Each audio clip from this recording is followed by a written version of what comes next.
u armaturu u Aleksandrovcu i sačekao me ispred mlad čovjek, Zoran Ivanović mislim da se zove, sa suprugom Majom. Sačekao me, on je izgubio oba oka. Izgubio ih je na Teočaku, na ratištu u Bosni i Hercegovini, štiteći srpski narod. Protivtenkovska mina je eksplodirala u slepočnicu, ga pogodili geleri i oba oka su mu ispala. I taj čovjek se i danas bori za Srbiju. Specijalne srbijanske jedinice su bile dobre jedinice dok im nije pružen otpor. Gdje god su ušli u nezaštićena mjesta, gdje su prevarili narod da predaju oružje, da će biti sigurni da tu su vršili pokolj. Međutim, gdje god su naišli na liniju gdje se sprostavilo im, vrlo brzo se povlačili. Odakle sve četnici tuku? Osmaci, Kitovnice, najvišim dijelom tuku iz Srbije, to je svima poznato. Da, s obzirom da je ovdje zaista blizu. Blizu je, imaju odmah preko linije, udaraju sa crvenih zemalja, onda sa Gučeva isto djeluju sa svojim artiljerijom. To radi od početka rata kako je ovo izbilo. U Kovačevićima kod Sapne 22. marta 1993. godine pripadnici 246. viteške brigade armije Republike Bosne i Hercegovine uz nadljudske napore i izuzetnu hrabrost uspjeli su odbraniti slobodnu dvorničku teritoriju od mnogo nadmoćnijeg neprijatelja koji je napadao sa 15 tenkova i brojnim transporterima. Za taj dio dovedena je tenkovska brigada iz Valjeva kojom je komandovao Simo Šolaja.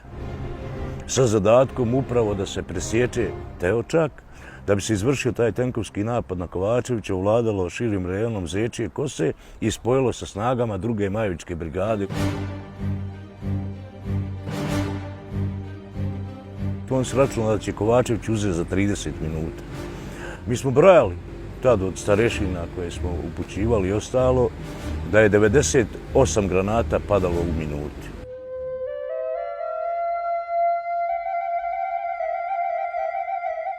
Ja sam Edin Haračić, zvani Klej. U to vrijeme pripadnik armije Bosne i Hercegovine i po zadatku tih sudbonosnih dana, dakle 21. marta u Čeliću sam uništio tenk koji je 9 mjeseci uništavao Čelić.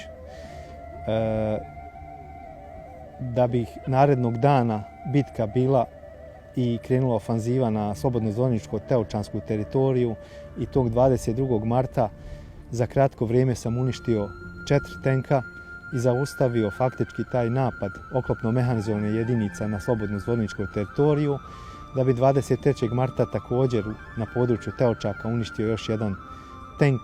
Dakle, u neka 3 dana 6 oklopnih vozila.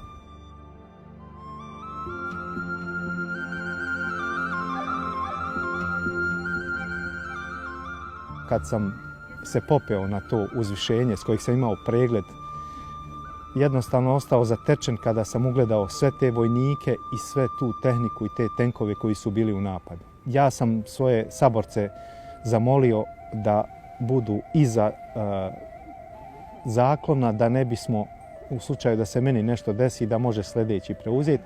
I samo se jedan, dobro se sjećam, jedan djed stari, mislim da više nije ni živ, ali to su trenuci koji ostaju u sjećanju, je rekao da će mi on pomagati da postavimo te rakete na lanser, obzirom da su teške.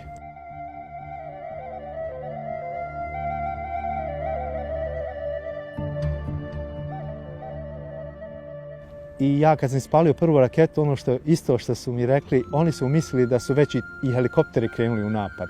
Međutim, raketa proizvodi takav zvuk da je prošla iznad njihovih glava i kad je pogodila prvi tenk, sve je stalo. Čudo je bilo, otkud sad to? Tenk je eksplodirao bukvalno pošto je bio pun municije i naoružanja.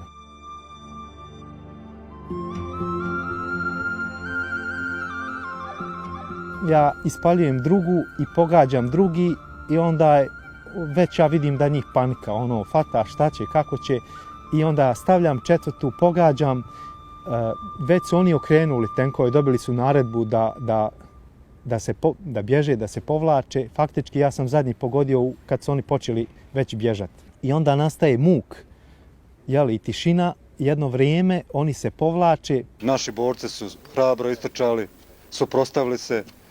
Ovdje momci iz Kovačevića nekim priručnim sredstvima su uspjeli da unište ili pak oštete 3 tenka, dok je značajna pomoć bila i raketaša, momaka koji su ekspresno stigli iz Tuzle i pripomogli su da se ovaj napad dokusuri. U ovom tenku je poginuo poručnik Komarica iz Beograda. Dakle, radi se o oficirima vrhunski obučenim za ovaj posao i to je još jedna potvrda da se agresija vrši neposredno iz Srbije. Velid Bešić. Velide, recite nam, je li ovo bio najjači napad? Kovačevići su pretrpili mnogo napada od kako je počelo u maju prošle godine. Je li ovo bio najjači napad, najveće iskušenje za vas? Pa svakako da jeste, ali neka svi znaju da je ovo ipak četa Muje Halilovića, a svi znaju ko je Mujo Halilović i nošeni tim likom. Tu je poginuli 17-godišnjak oficir. Jeste svakako, njegova bitka je ovdje počela i četa nosi njegovo ime i uvijek će nositi.